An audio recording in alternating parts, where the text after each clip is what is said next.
tardes. Hoy, 19 de octubre, estamos nuevamente junto a ustedes en Explora Arica Parinacota, el programa del Ministerio de Ciencia, Tecnología, Conocimiento e Innovación, para conversar de temas que nos interesan a las regiones, al país, a la sociedad en general. Y hoy tenemos una invitada especial. Hoy aquí en Conocimiento Compartido vamos a conversar con Macarena Bonhomme. Ella es doctora en Sociología por la Universidad de Londres, es investigadora postdoctoral del Centro de Estudio de Conflicto y Cohesión Social de la Universidad de Portales, ha sido ganadora del premio Martin Dieskit en el año 2020, otorgado por la Asociación de Estudios Latinoamericanos.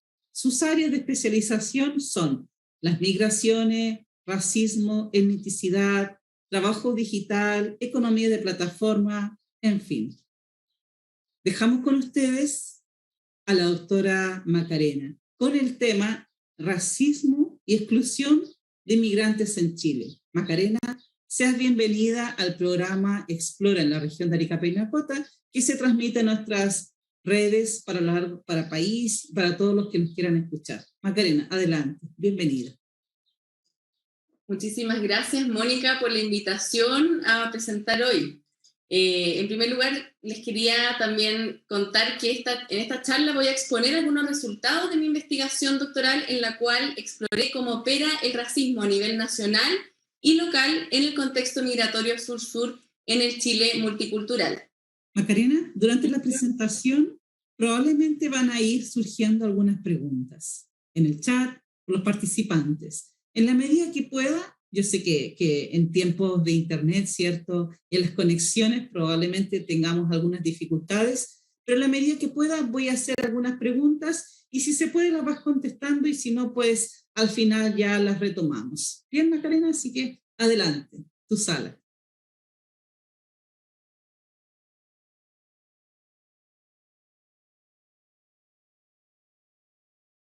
Mi intención fue de construir el racismo contemporáneo en América Latina en contexto migratorio, con el fin de contribuir teóricamente a los estudios raciales, migratorios y urbanos en la región, y principalmente en Chile, dado que el racismo aún no ha sido suficientemente estudiado como un fenómeno relativamente autónomo, más allá de las migraciones contemporáneas que hoy lo han puesto sobre la mesa. La creciente migración internacional proveniente de la región, sin embargo, ha sido clave para develar las formas en las cuales el racismo ha cobrado mayor fuerza, revelando los residuos coloniales existentes en Chile. Específicamente, estudié la convivencia intercultural y conflictos sociales que emergen en barrios residenciales para entender los múltiples factores que están en juego cuando convergen en un mismo territorio personas que comparten un pasado colonial.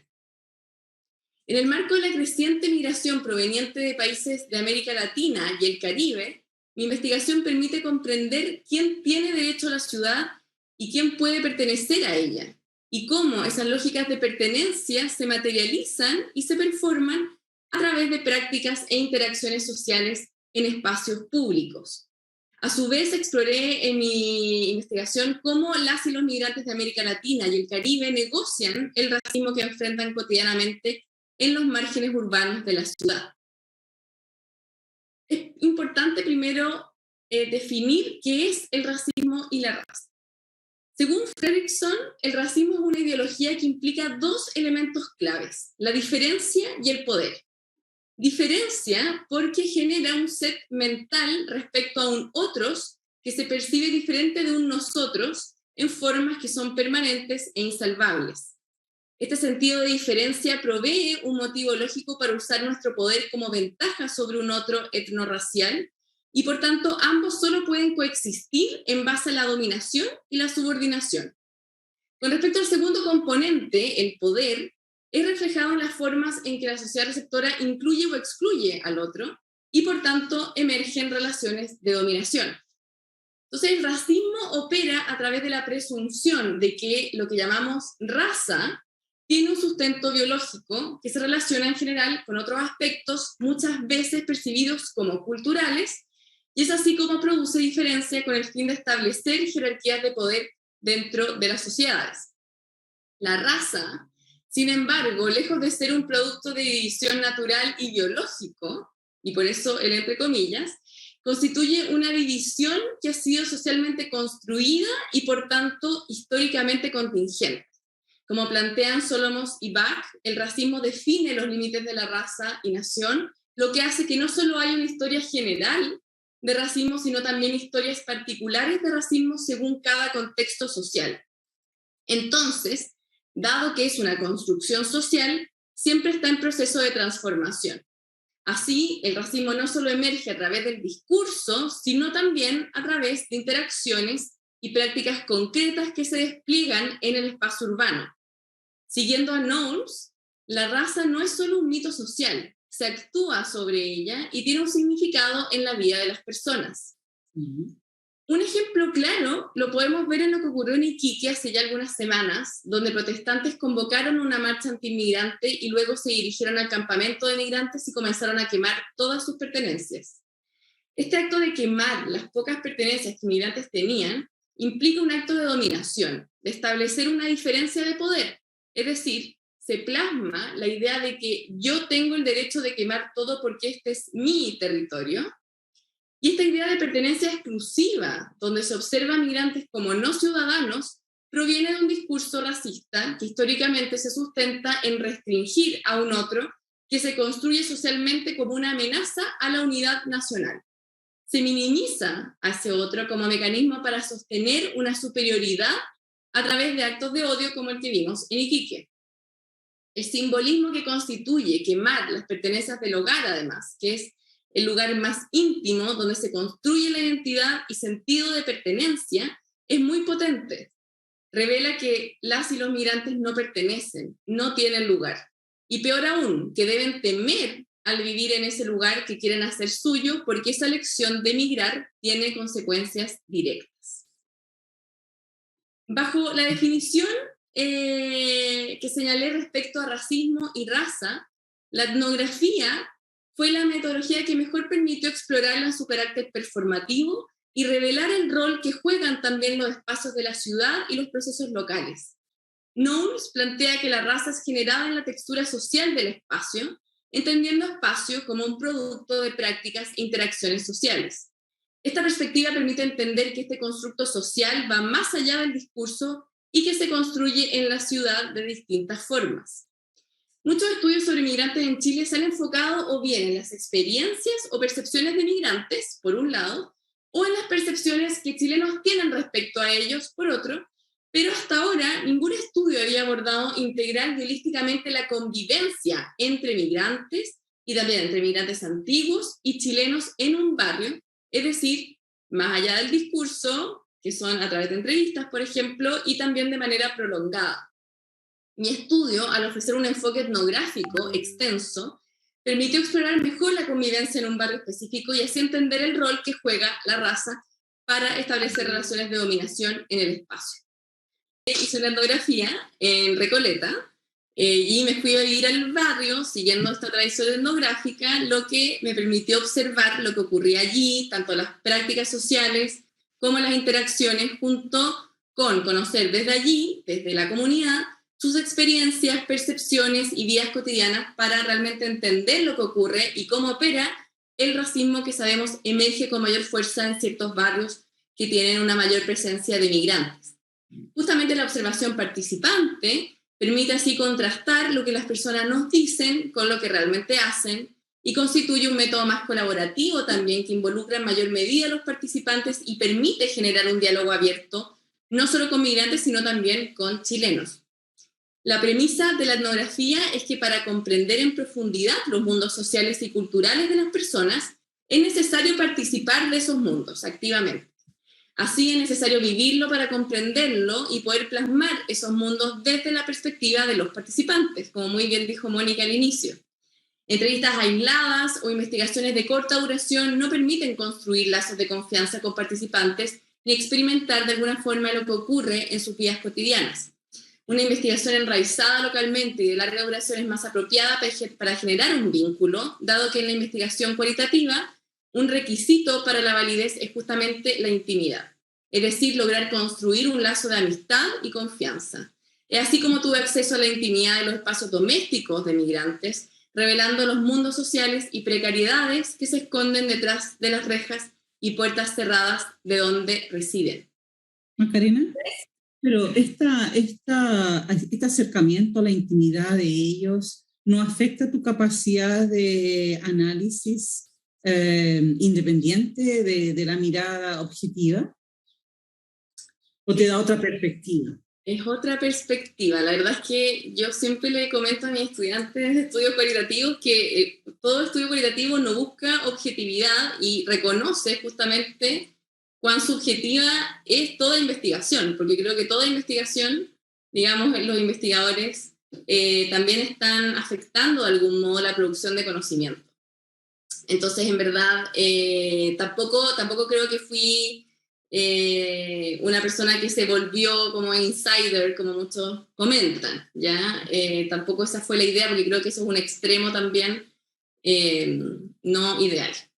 Pero bueno, o sea, te permite conocerla, profundizar en el conocimiento de ellos, ¿cierto? Y esa profundización se logra a través de la inmersión en la unidad de observación, en la familia, en el lugar. Exacto, claro. Bueno, y además de eso, toda etnografía también incluye otros métodos también. Como entrevista en profundidad, realicé 70 a migrantes y chilenos, también realicé 2 focus group e incorporé métodos visuales utilizando la fotografía como método de investigación y forma de representación. ¿Y por qué utilizar la fotografía? Porque permite incluir la subjetividad y emociones detrás de la migración e impactar a audiencias más allá de la academia. Según Bucky Knowles, la fotografía permite capturar los aspectos no hablados de la vida cotidiana. Y a su vez, a través de su propio código visual, Susan Sontag señala que las fotografías alteran y amplían las nociones del mundo social. O sea, este territorio, además, Recoleta, ha sido históricamente llamado La Chimba, que significa en quechua localidad al otro lado del río, el Mapocho. Como señala Francisca Márquez, es un territorio de mestizaje donde por vez primera se une la pobreza con el multiculturalismo durante la colonia, siendo, por excelencia, uno de los espacios urbanos donde se han legitimado naturalmente las diferencias sociales. Lo diferente, lo excluido, lo que nadie quiere ver, se emplazó al otro lado del río. La muerte, la pobreza y la diversidad. También aquí se asentaron los primeros migrantes no deseados por el Estado chileno, como árabes y coreanos, por nombrar algunos.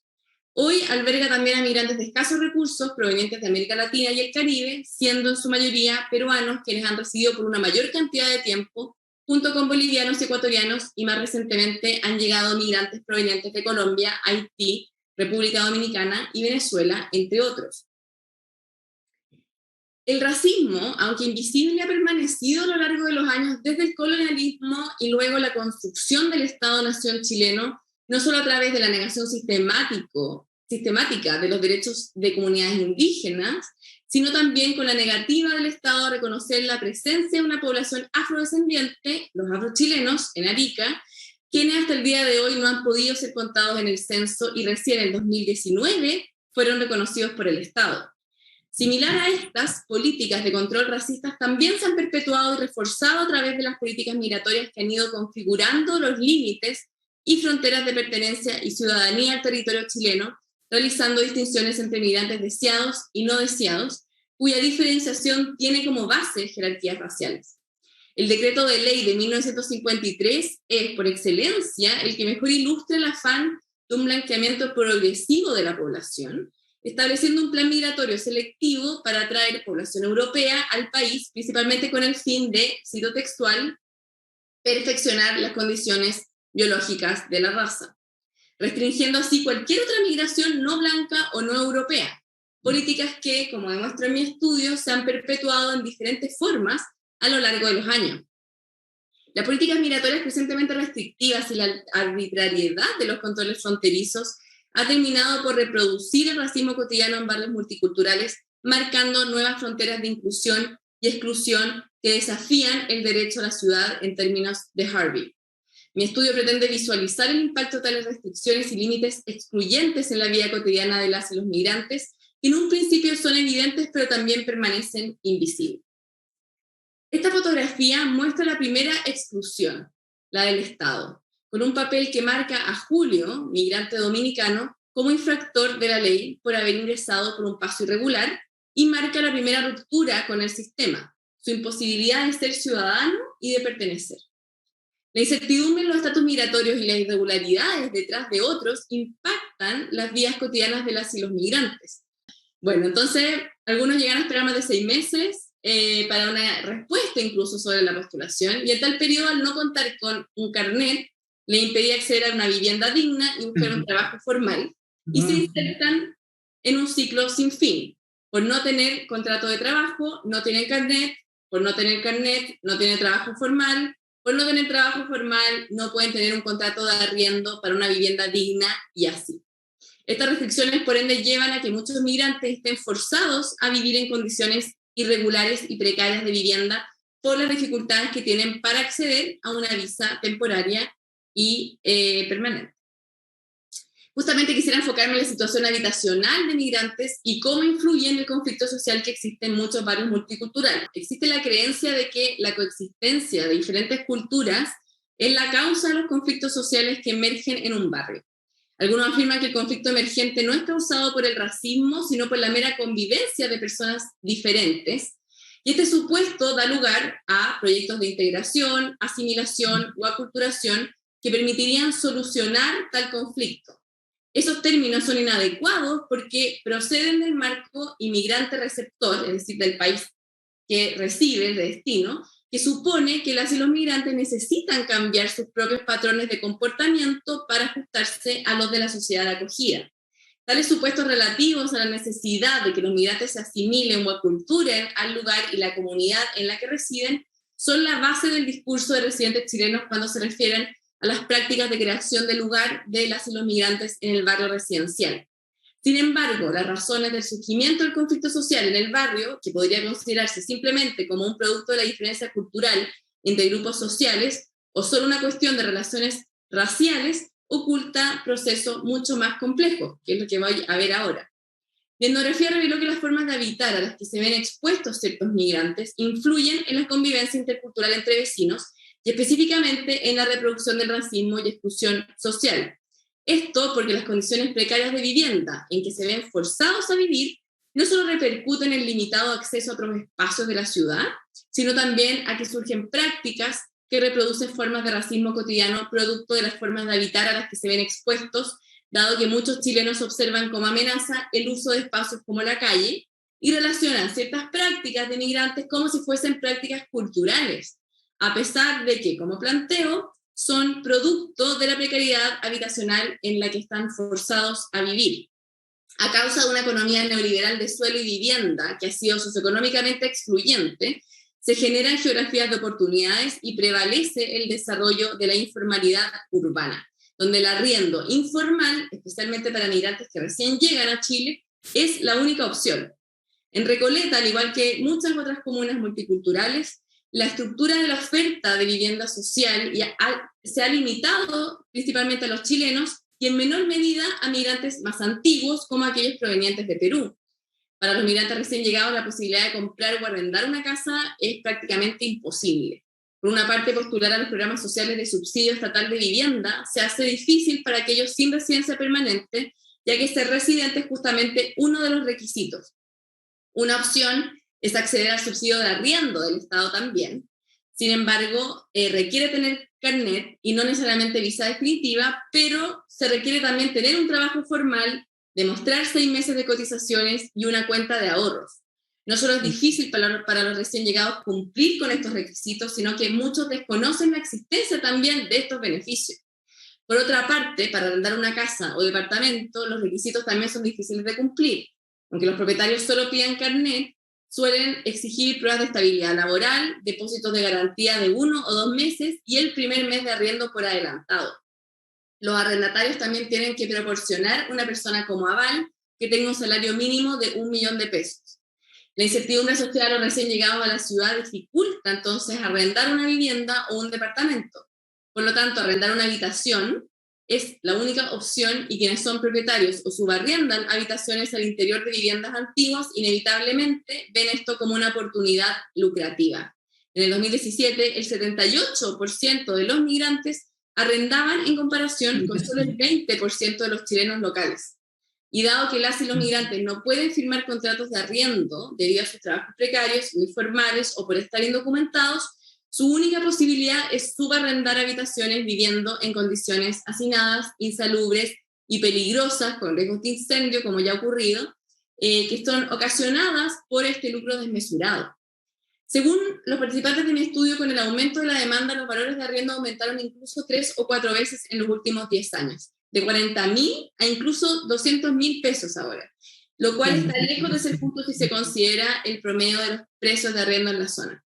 Sin embargo, los precios difieren no por una mejora en las condiciones de vivienda, sino por las jerarquías raciales que emergen producto del sistema de asignación de vivienda y las políticas migratorias restrictivas, las cuales finalmente conducen al abuso y la explotación lucrativa que caracteriza la vivienda migrante. De esta forma, la raza es un factor relevante tanto en el precio de la vivienda como en el acceso. Bueno, entonces, la diferencia en el acceso a la vivienda derivan en la concentración y segregación urbana de ciertos grupos en determinadas viviendas y localidades específicas. Ya como comenta Belén, que es afrocolombiana, si uno va y busca un contrato de alquiler, lo primero que te preguntan es ¿de dónde eres? Porque solo arrendamos a peruanos, bolivianos y ecuatorianos. Así que ahí hay mucho racismo y el alquiler es realmente excesivo.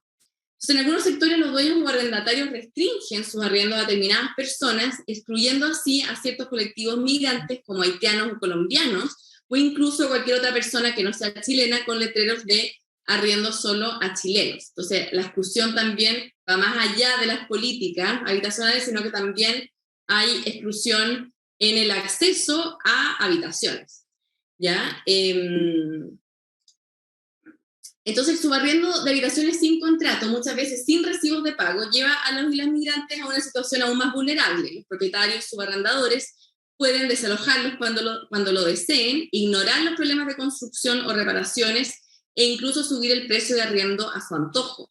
Como muchos recién llegados demandaban alojamiento, muchos se beneficiaron subdividiendo excesivamente las viviendas en habitaciones e incluso construyendo habitaciones más allá de los límites estructurales de estas, utilizando materiales de bajo costo. Los que arriendan muchas veces les prohíben invitar a otras personas al interior y por ende las irregularidades y precariedad se mantienen a puertas cerradas.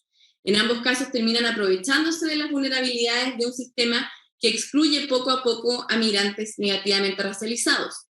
Este acceso discriminatorio a la vivienda, según el cual se saca provecho de la situación vulnerable de migrantes, ha sido aún más significativo para los migrantes haitianos. Según afirmaron muchos participantes, esta práctica surge de la percepción de que se puede abusar de ellos debido a la barrera de idioma, a su proveniencia de un país percibido como pobre y a su presunta falta de educación, percepciones que reproducen también un racismo colonial. En tal contexto, diferentes formas de deshumanización se asocian a estas viviendas y la raza se vuelve también relevante. Esto se hace evidente con la aparición de galpones acondicionados con materiales de muy baja calidad y el terreno sin cemento y con superficies irregulares para albergar solo a familias migrantes afro-latinoamericanas y afrocaribeñas a precios exorbitantes. En tanto, el galpón se define por ser un lugar de almacenamiento, especialmente en el vocablo inglés warehouse, que refiere explícitamente a una casa de mercancías. La deshumanización inherente y la racialización que supone ofrecer habitaciones en condiciones aún más precarizadas a unos y no a otros se hace muy evidente. Sobre todo, esto va creando procesos de guetización en el barrio, en tanto conduce a una segregación racial y profundiza la estigmatización de sus habitantes. Ni el gobierno ni la municipalidad han podido regular o penalizar efectivamente este abuso lucrativo en el mercado de arriendo de viviendas, así como las inadecuadas estructuras y condiciones que presentan también tales viviendas colectivas. La precaria situación habitacional y el hacinamiento que presencié conducen inevitablemente a la insalubridad. Los significativos niveles de basura que cada habitación acumulaba hacían imposible no dejarlas en bolsas en la calle para evitar los malos olores y tratar de mantener la higiene en el interior. Como resultado inevitable de estas precarias condiciones de vivienda, surgen nuevas reconfiguraciones espaciales y los espacios públicos son cada vez más disputados por los migrantes. La calle, fuera de la vivienda colectiva, se convierte en un espacio alternativo a las condiciones de hacinamiento, un espacio en el que tienen lugar interacciones sociales y prácticas de creación de lugar.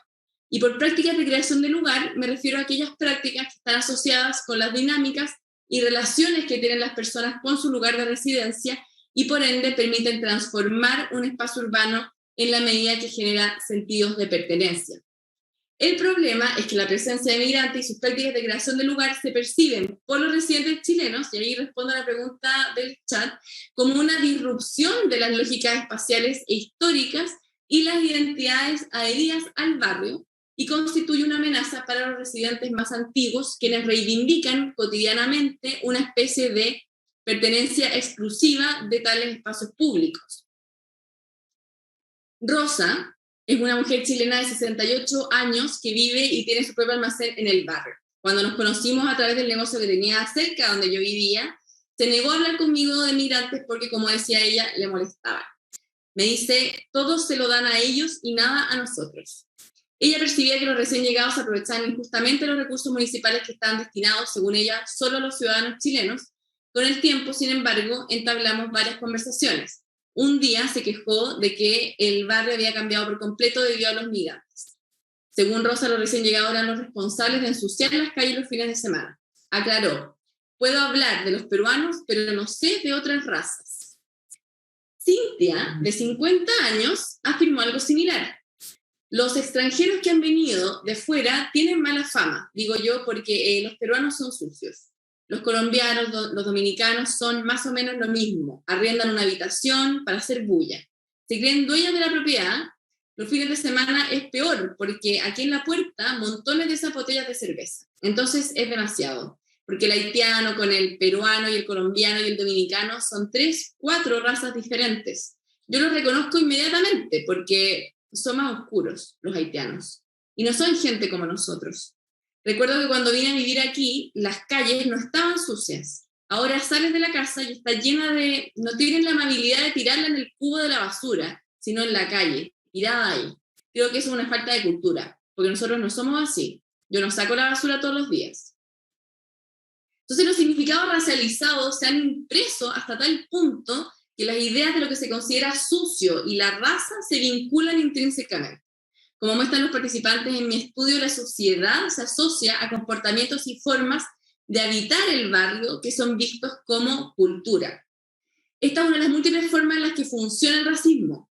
Ciertas prácticas que se conciben como prácticas culturales se adscriben a una raza particular y la determinan, naturalizándolas como algo inherente a la persona, es decir, como algo biológico, y con ello produciendo una diferencia que se construye como infranqueable. Según Douglas, sin embargo, la suciedad es relativa, solo existe en el ojo del espectador. En ese sentido, toda la suciedad es simbólica y por ende tal distinción es una forma de expresar también jerarquía. Por lo tanto, esta idea de culturalismo a partir de la percepción de que las diferencias entre nosotros y ellos son culturales, permite que la ideología del racismo permanezca invisible, pues destaca la diferencia cultural en lugar de la herencia biológica, que se considera como políticamente incorrecta, pero sin embargo alude a las mismas lógicas racistas. Estos supuestos atributos culturales que se asocian a estereotipos raciales históricos se adscriben a migrantes, lo cual constituye una forma de racismo cotidiano llamado racismo cultural. Esta forma de racismo lo defino como una forma que asocia la cultura con un comportamiento catalogado como fuera de la norma y oculta la ideología racista de la cual surge tal razonamiento. Balibar llamó a este tipo de racismo como un nuevo racismo, que ya no es meramente biológico, sino que es más imperceptible y sutil al plantear que que existen diferencias insalvables entre nosotros y otros, pero que esas diferencias no son raciales, sino que culturales. Sin embargo, la noción de cultura está imbricada a la noción racial. Se atribuyen nociones de cultura a cuerpos ya racializados, como plantea Bach. Entonces, la higiene, que algunos chilenos consideran una práctica cultural establecida y nacional de alguna forma, permite a los chilenos posicionarse en un nivel jerárquico superior, construyendo cotidianamente blanquitud mediante oposiciones binarias. En el discurso, ellos son más oscuros y sucios, pero nosotros somos más limpios y blancos. Según Berthold, la limpieza está relacionada con la civilidad, la blanquitud y la clase alta. La blanquitud entonces se percibe como la falta de una marca de contaminación, que se asocia simbólicamente con la pureza y por tanto con lo moral. Entonces, como argumenta Berthold, la blanquitud, más que una identidad atribuida a los cuerpos, es una práctica y por lo tanto es reproducida en pequeñas formas todos los días. Esto es algo que desarrollo en más detalle también en un artículo que saldrá en un mes más aproximadamente. Pero bueno, sostengo que el ser limpio se utiliza como mecanismo de distinción para sustentar un sentimiento y un discurso anti-inmigrante y reivindicar un mayor estatus y más derechos que aquellos migrantes recién llegados. Y por otra parte, mi estudio revela también cómo esta idea de pertenencia al barrio se ve desafiada con la nueva llegada de migrantes. Así los espacios urbanos se vuelven cada vez más disputados y reclamados también por los residentes chilenos, como sugirieron algunos también en el chat. Olga, de aproximadamente 50 años, mientras me comentaba que sus vecinos migrantes hicieron un asado en el espacio semicolectivo del CITE, dijo lo siguiente: si quieren que lo respetemos, deberían empezar a respetar porque no te corresponde ocupar mi espacio aquí. En los discursos de chilenos en general, prevalecía la idea de una cultura dominante, que los migrantes deben seguir y adquirir con el fin de pertenecer. Tal asimilación supone modificar sus formas de habitar y cumplir ciertas normas. Sin embargo, al considerar a las y los migrantes como una raza diferente a la suya y que por ello se comportan de forma distinta, se vuelve imposible de cumplir esa expectativa. Las banderas chilenas colgadas en muchos CITES, como vimos en una foto anterior, materializan tal reivindicación que limita a los migrantes a ejercer su derecho a la ciudad. Y por derecho a la ciudad me refiero no solo al derecho de acceder a los recursos urbanos, sino especialmente al derecho que las personas tienen para construir y transformar sus ciudades, como plantea Harvey. Macarena. Así como las formas, ¿sí? Macarena, antes que sigamos, mira, hay una pregunta acá en el chat. Respecto de la metodología, alguien te pregunta en algún momento cuando tú presentas las imágenes, ¿cómo manejas el tema de las imágenes respecto de la privacidad, ¿cierto?, de manejo de este instrumento? Y lo otro es comentarte que, bueno, en mi caso, por ejemplo, yo estuve en España estudiando mi doctorado y también sufrí la discriminación.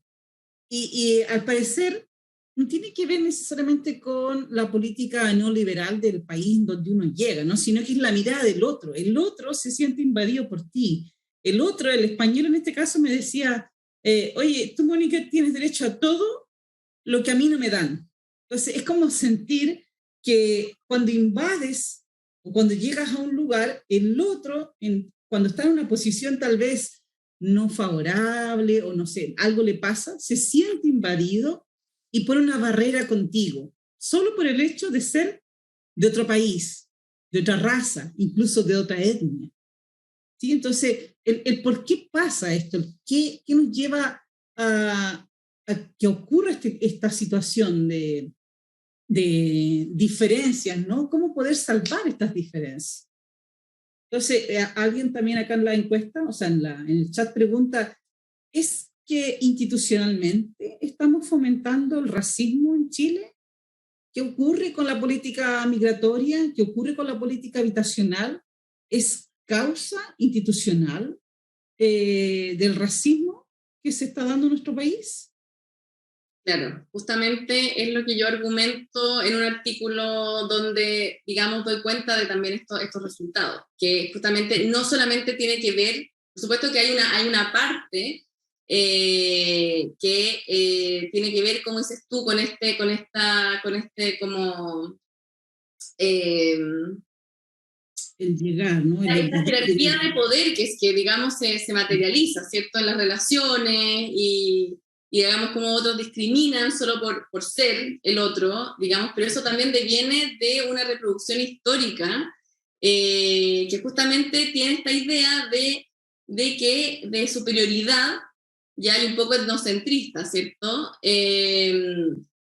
con respecto a ese otro. Pero aquí en este caso lo interesante de este estudio al menos es que puede uno dar cuenta de cómo, si bien compartimos de alguna forma los mismos ancestros, indígenas y africanos, ¿ya? Entonces, eso es lo interesante de este estudio, finalmente dar cuenta de cómo operan, cómo diferentes formas de racismo que van más allá del color de la piel, operan en el espacio urbano, en la convivencia, con personas que comparten un pasado, una historia común, ¿ya? Son personas de América Latina y el Caribe, ¿ya? Vivimos la misma historia colonial, tenemos los mismos ancestros, entonces, de alguna forma, por ello, emergen diferentes formas de ejercer diferencia y poder, siguiendo lo que es lo que se define como racismo. Entonces, bueno, justamente las formas en que migrantes habitan en el espacio urbano se vuelve un asunto conflictivo también en sí mismo, ¿cierto? Porque Recoleta, en este caso, no les pertenece, y a su vez no podrían pertenecer a Recoleta, dado que algunos chilenos no pueden hacer nada contra el hecho de que otros vivan allí. Se ponen en prácticas dinámicas excluyentes donde reivindican su pertenencia al barrio y demuestran su superioridad respecto a ese otro que se percibe no solo ajeno, sino también en una posición inferior. Esto a través de formas que algunas veces son explícitas, como banderas chilenas en los CITES, los letreros excluyentes de arriendo, insultos o interacciones donde chilenos establecen las reglas del juego, y desde donde emergen racismos cotidianos contra migrantes, o bien a través de formas que son mucho más silenciosas, tales como quejas formales en la junta de vecinos y denuncias a carabineros.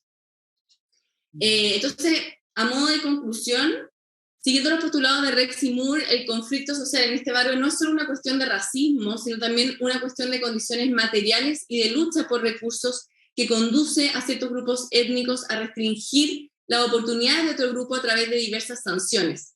Como estos autores argumentan, para entender los diversos conflictos intergrupales en barrios residenciales es necesario comprender el prejuicio en términos del sistema social y de la estructura de relaciones sociales del barrio, y no en términos de sistemas de personalidad, ya que no recaiga solamente en el individuo, que termina por ocultar los procesos más complejos que convergen en la convivencia intercultural. Entonces, el conflicto social emergente no es producto de supuestas diferencias culturales, sino más bien del sistema político, económico y social que determina y estructura un sistema jerárquico de relaciones en la ciudad.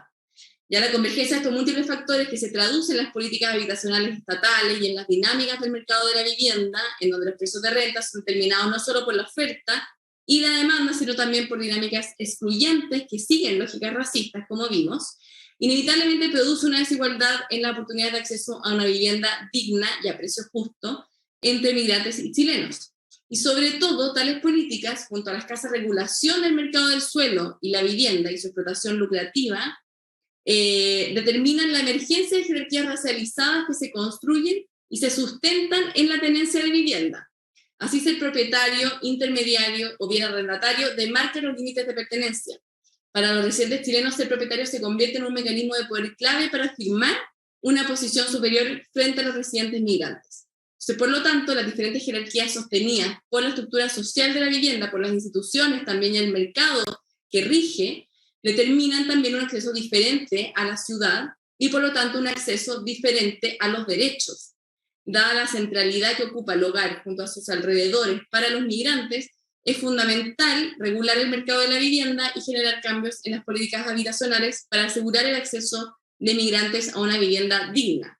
Por otra parte, como podemos ver aquí, estas temáticas son fundamentales de investigar porque el racismo profundiza la inequidad social y ese es el problema. El racismo es lo que hoy determina el acceso a los derechos, a los servicios sociales, al mercado laboral, a vivienda digna y a salud pública de calidad. La raza no solo existe en la conciencia colectiva y vida social, sino que se materializa también de distintas formas y de formas también, digamos, en racismo institucionales, por ejemplo. Entonces es fundamental llevar a cabo estudios como este que den cuenta de cómo opera el racismo para justamente mitigar la desigualdad social histórica que ha generado. Hoy pudimos observar cómo el derecho a la ciudad de migrantes se ve restringido de distintas formas y cómo racismos cotidianos van marcando diferentes límites y formas de exclusión social al otro lado del río. Entonces esta investigación contribuye a los estudios raciales, migratorios y urbanos, ya que visibiliza los procesos complejos que existen detrás del racismo emergente en barrios residenciales y con ello permite reivindicar la importancia del barrio como un escenario y espacio social clave desde el cual se pueden revertir también tales exclusiones. Si bien en los espacios urbanos se inscriben relaciones de poder, estos también pueden ser transformados por sus usuarios y convertirse en lugares donde los significados e identidades adscritas a ellos puedan ser desafiados. Los esfuerzos desde el Estado y los gobiernos locales deben orientarse entonces a regular el mercado de la vivienda y a generar políticas que faciliten la convivencia y la construcción de lazos en barrios residenciales y así que permitan avanzar hacia una sociedad multicultural, una sociedad donde realmente exista lo que Bach y Cinia llaman una multiculturalidad convivencial o amistosa, o en otras palabras, una sociedad sin racismo. Entonces, bueno, esta fue mi presentación. Por supuesto que, bueno, mi tesis doctoral aborda 3 aspectos más. Este fue solamente uno de esos aspectos. Y aquí pueden encontrar al menos los artículos donde pueden encontrar justamente lo que acabo de exponer. El segundo artículo es uno que va a publicarse en un mes más aproximadamente. Entonces, me ha parecido súper interesante, o sea que me nacen muchas preguntas, es un tema que también me apasiona. Yo estudio la economía urbana desde el precio de la vivienda como una variable proxy de muchos fenómenos sociales, ¿ya? Esa es mi tesis doctoral. Y aquí hay varias preguntas, pero ya sé que estamos contra el tiempo, sin embargo, quisiera consultarte al menos una de ellas. Sí. Hay una especie de temporalidad que yo veo, ¿no? Especialmente acá en nuestra región, una temporalidad que te da la forma de enfrentar al otro.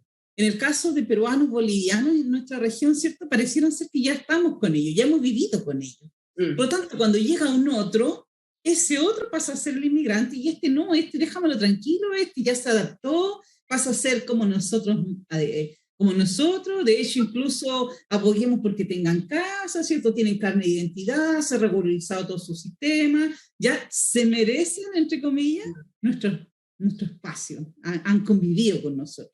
El primer choque ya lo vivimos, lo superamos. Es el que llega, ¿cierto? El que tiene que dar entonces este primer enfrentamiento inicial. Entonces, pareciera ser que la llegada, la inmigración, tiene fases de adaptación y políticas distintas de intervención. Ese es primero, pareciera ser. La experiencia empírica nos muestra aquello en una región donde convivimos a diario con fronteras. Un segundo elemento tiene que ver con la política habitacional. Fíjate que en Chile tenemos mucha gente, ¿cierto? Muchas personas. Nuestro principal activo patrimonial es la vivienda. Por lo tanto, todos aspiramos a tener una vivienda propia, una vivienda digna también, ¿no? Y va a haber mucha gente que te va a decir, oye, pero si ni siquiera yo tengo vivienda, ¿ya? Yo como chileno tengo vivienda. Entonces, ¿por qué la política pública debiera considerar al otro, a este que llega, ¿cierto? Que viene de afuera, y proveerle una solución, cuando el mercado de la vivienda principalmente está dado por un mercado privado y en donde el Estado todavía no es capaz de resolver el tema de los campamentos? Entonces, ¿en dónde queda la inmigración o el racismo o el otro como respuesta de vivienda, y que es el paso para acceder a la ciudad, ¿cierto? El paso para acceder en realidad a un entorno donde podamos vivir juntos? Entonces, aquí, ¿cómo podemos enfrentar desde la incorporación al mercado habitacional y también desde la adaptación temporal de la llegada del otro? Buenas preguntas, Mónica. La primera, creo que justamente esta investigación da muchas luces respecto a eso, porque si se fijan, todos los problemas que tienen aquellos que llegan es justamente por la incertidumbre en los estatus migratorios. Entonces, es eso lo que no les permite y los hacen experimentar límites de pertenencia, que le llamo yo, como fronteras que no les permiten de alguna forma poder como insertarse bien en la sociedad chilena.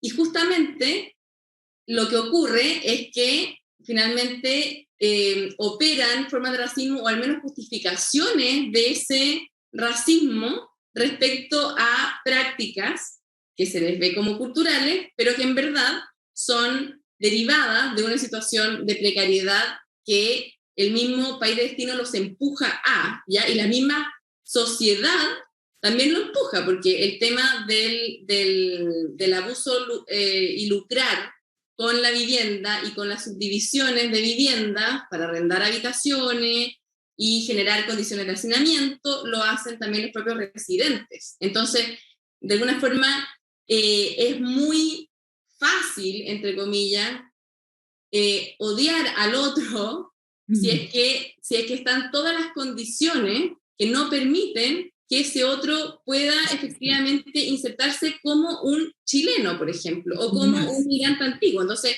lo que ocurre también, y lo que va a salir mucho, de hecho, esa distinción que dices tú entre migrante antiguo y migrante recién llegado en el artículo que se publica en un mes más, porque justamente yo me doy cuenta de que no necesariamente es que se hayan olvidado del migrante antiguo. Entonces, como que hay otras formas de racismo que se relacionan, que son más sutiles, pero permanecen más invisibles.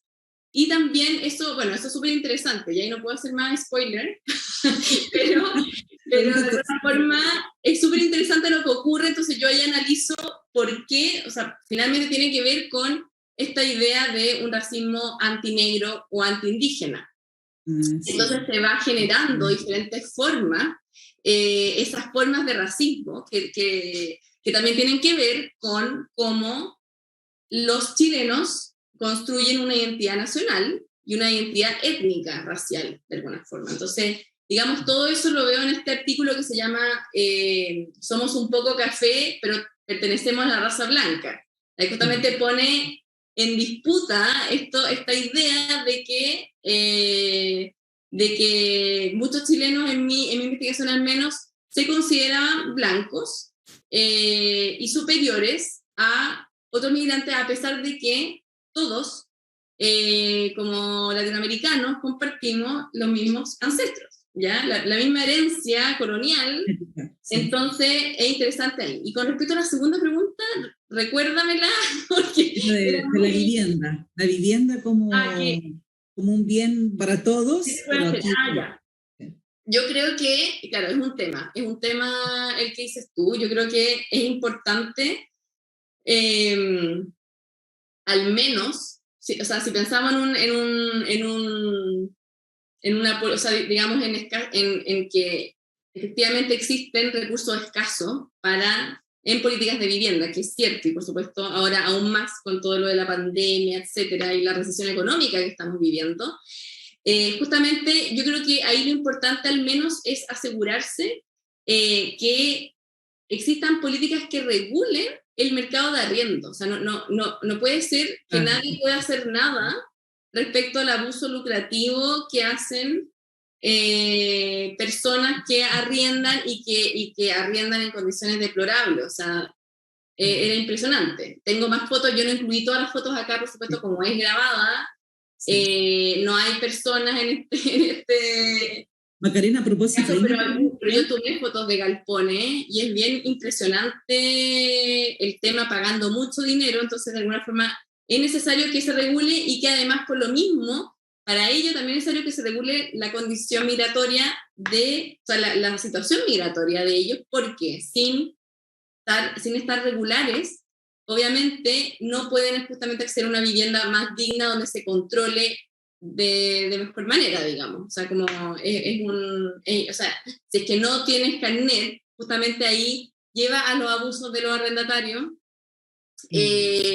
justamente porque no les entregan boleta, no les entregan recibo, si pasa algo, cualquier problema con la vivienda, no las reparan, porque saben que ellos tampoco pueden alegar porque están indocumentados, por ejemplo. Macarena, respecto de la última parte, mira, en tu investigación tú haces alusión a al método visual como instrumento de análisis, ¿no? Y estos métodos visuales, pues en general cuando vamos a los papers, ¿cierto? No siempre son utilizados. Sin embargo, hoy día hemos visto a través de tu exposición, y partimos con el caso de Iquique, ¿cierto?, que es muy llamativo. Una imagen vale más que 1000 palabras, te dice muchísimo. La pregunta aquí que nos hacen en el chat es, Claudio, por ejemplo, ¿cómo manejas el tema de la privacidad a la hora de tomar esa fotografía? Y luego te pregunta si le costó mucho a las personas que te permitieran acceder a esta privacidad, porque tú estás fotografiando su espacio, independiente de cómo sea, ¿no? Y luego, pues, ¿qué crees tú? ¿Que ellos se sentirán más expuestos o no? Y eso. Sí, muy buena pregunta la de Claudio, porque justamente no es llegar y realizar un método visual o llegar y tomar fotografías. Yo empecé a tomar fotografías luego de 6 meses de conocer a los participantes. Entonces, muy distinta la llegada, porque finalmente ya había una situación de confianza, había una amistad, y por lo tanto, al decirles lo de la fotografía, y les dije obviamente a todos, les entregué un consentimiento informado con cómo iba a ser utilizada esa fotografía. Yo hasta el día de hoy hice una exposición en Londres y también dos en Chile, que bueno, era la misma exposición, claro, lo compartí también en situaciones más académicas, eran en conferencias, como que yo quiero efectivamente realizar una exhibición más grande, pero todavía siento que tiene que pasar el tiempo porque para no poner en riesgo a nadie en ese sentido. Entonces, sí, también creo que ahí es muy importante tener mucho tino y como resguardar muy bien esa identidad. Entonces, primero, aquí, por ejemplo, no vemos caras en las que mostré ahora, pero las que sí tengo, donde aparecen las caras de los participantes, ellas firmaron y, digamos, aceptaron que fueran fotografiados. Entonces, eso sí es súper importante, por supuesto. Pero claro, hay un tema también de que si uno también hace una fotografía en la calle, probablemente uno no va a tener consentimiento de todo el mundo en la calle. Por eso tampoco, por ejemplo, puse fotos, no sé, de La Vega, que también fue un espacio clave en mi investigación. Y claro, prefiero no utilizarlo justamente para evitar personas que no hayan querido, por ejemplo, salir fotografiadas, etc. Bien, sabes que tengo muchas preguntas para hacerte, pero creo que ya el tiempo nos hemos pasado muchísimo, así que le pedimos disculpas a nuestra audiencia, quienes nos han acompañado, enviamos saludos a todos los que nos han acompañado en esta tarde. Les invitamos a seguir como cada jueves en este espacio de conversación con investigadoras e investigadores como Macarena. Está Claudio, ¿cierto? Estuvo con nosotros Gustavo, Emilio, etcétera, ¿no? Les damos nuestro saludo. Por acá en el otro chat también nos dejaron varios mensajes que te los voy a hacer llegar, Macarena. Sí, y que me escriban cualquier cosa. Sí, nos queda nada más que agradecerte, te pasaste. Seas bienvenida a nuestra región cuando quieras, como investigadora, como Macarena. Estamos aquí, tenemos mucho nosotros que compartir como región también en la investigación, así que aquí estamos, está tu casa en Arica Parinacota. ¿Ya, Macarena? Así que desde el Par Arica Parinacota, muchísimas gracias, eres bienvenida cuando quieras. Muchísimas gracias a ti por la invitación. Sí. Ya nos contarás después sobre ese premio que ganaste, el premio de investigadora joven, el por qué y tal vez como investigadora invitando a chicas. Me gustaría como directora de Explora decirte, ¿no? Invita a chicas al método científico, incorporarse. Sí. ¿Ya? Okay. Ya. Listo, Macarena. Un gusto. Un gusto, que esté muy bien. Gracias. Un saludo a todos. Nos vemos. Chao a todos y gracias por las preguntas. Sí. Gracias.